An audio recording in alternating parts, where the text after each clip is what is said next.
Since ancient times, humanity has asked one of the oldest and deepest questions imaginable. Are we alone in the universe? For millennia, the myriad twinkling points in the night sky, seeming eternal and unfathomable, have stirred the human imagination. People gazed at the stars long before the advent of telescopes, science, or any understanding of the true scale of the cosmos. And even then, those distant lights were already raising questions that echoed through the centuries, passed down from generation to generation. Who inhabits those distant worlds? Are they anything like us? Do they, like humanity, seek to understand the nature of the universe? Do they look into their night sky with the same mixture of awe, curiosity, and uncertainty? For most of human history, such thoughts belonged more to philosophy and mythology than to science. But gradually, our understanding of the cosmos began to change. With the development of astronomy and physics, the universe ceased to be merely a backdrop for human history. We began to understand that space is not an empty void surrounding us, but a colossal structure filled with worlds, stars, and galaxies. And one of the most important discoveries in modern science was the detection of exoplanets, planets orbiting other stars. That discovery forever changed our understanding of our place in the cosmos. The solar system no longer seemed unique. We realized that, within our galaxy alone, there may be hundreds of billions of stars, and around many of them orbit worlds of their own. Imagine this: countless suns illuminating their own planets, worlds we may never see with our own eyes, planets completely unlike anything humanity has ever known. Some of them may be rocky worlds like Earth, orbiting within the habitable zone of their stars, a region where temperatures allow liquid water to exist. Others may be vast ocean worlds, entirely covered in water. And somewhere out there may exist frozen moons with subsurface oceans, hidden beneath kilometers of solid ice. But perhaps the most fascinating possibility lies elsewhere. We still do not know how diverse life itself can truly be. It is entirely possible that somewhere in the universe, life exists in forms completely unlike anything we can imagine. Imagine a planet orbiting a dim red dwarf star of spectral class M, a world of eternal twilight.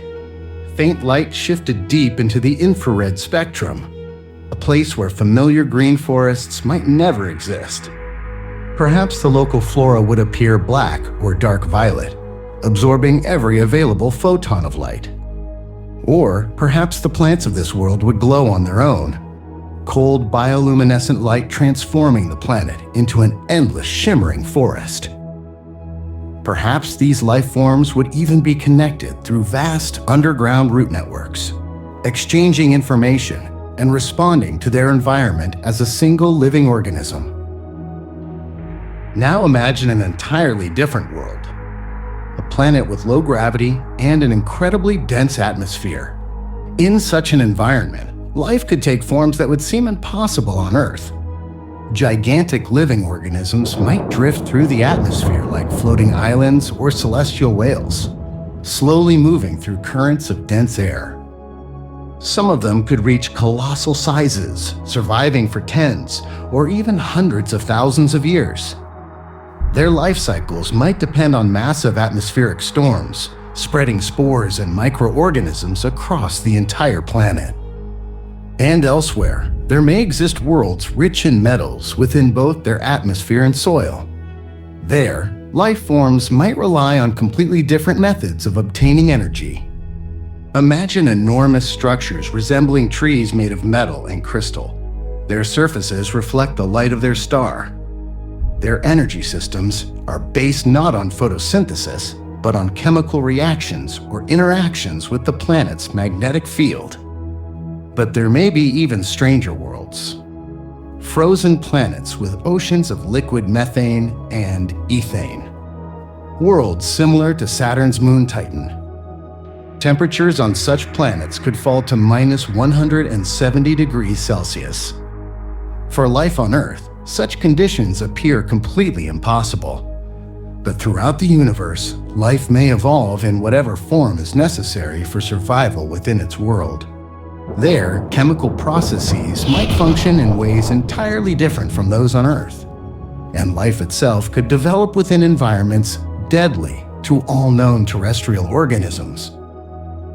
The more we imagine possible forms of life, the more we begin to understand how limited our own perception truly is.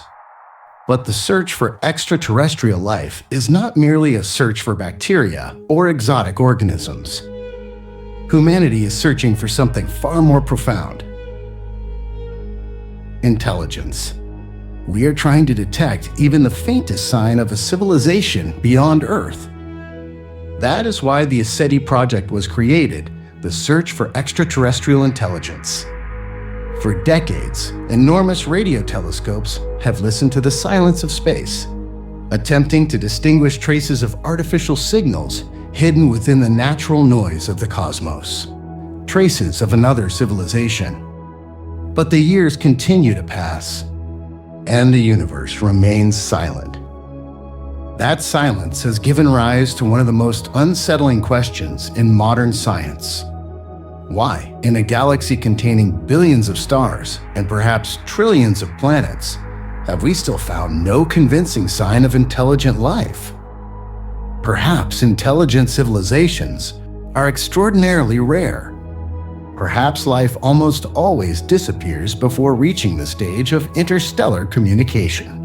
Or perhaps there are great filters, barriers so difficult that almost no civilization can overcome them. Resource exhaustion, technological catastrophes, or even the sheer difficulty of interstellar travel itself. But there is another possibility. Perhaps intelligent civilizations truly do exist. Yet for some reason, they avoid contact. And there's another thought as well. Perhaps the problem is not the absence of life, but our own limitations. Our radio signals may appear primitive to civilizations millions of years more advanced than ourselves. Perhaps they use methods of communication based on physical principles we have not yet discovered or understood. Or perhaps the distances between civilizations are simply too immense for signals to cross within the lifetime of a civilization itself. But humanity is not only listening to the cosmos. We have also tried to speak to it. Several times, humanity has transmitted messages into space containing information about our planet, our biology, and our location. And that raises another question. Should we even reveal our existence at all? Some scientists believe such attempts could be extremely dangerous. But there is also an opposing point of view. What if the universe remains silent because every civilization is afraid to speak first? What if every civilization is waiting for someone else to break the silence? And that leads to the most important question of all. What would happen if humanity truly received a response one day? Imagine that moment. Somewhere on Earth, a radio telescope detects a signal whose origin cannot be explained by natural processes. The world falls silent. Scientific centers across the planet begin analyzing the message, trying to understand its structure, meaning, and origin. And even the simplest signal would become the greatest discovery in human history. Because in that moment, humanity would finally understand. We are not alone. But the consequences of such a discovery could be far deeper than we imagine. Contact with an extraterrestrial intelligence could completely transform humanity's understanding of itself. Our sense of uniqueness, our understanding of consciousness, and even our place in the universe. We may encounter forms of intelligence so alien that we may not immediately recognize them as intelligent at all. Perhaps somewhere in the cosmos there exist collective forms of consciousness, minds distributed across billions of organisms. Or civilizations millions of years old, perceiving time in ways entirely different from our own. But perhaps the most fascinating possibility is something else entirely. What if, right now, thousands or millions of light years away, another civilization is also gazing into its night sky, asking the very same questions? They too may be listening to the silence of the cosmos, hoping that one day they might hear even the faintest signal from another intelligent life form. And perhaps one day, that cosmic silence will finally be broken by the first message, first contact, the first proof that life is not an exception, but a part of the universe itself.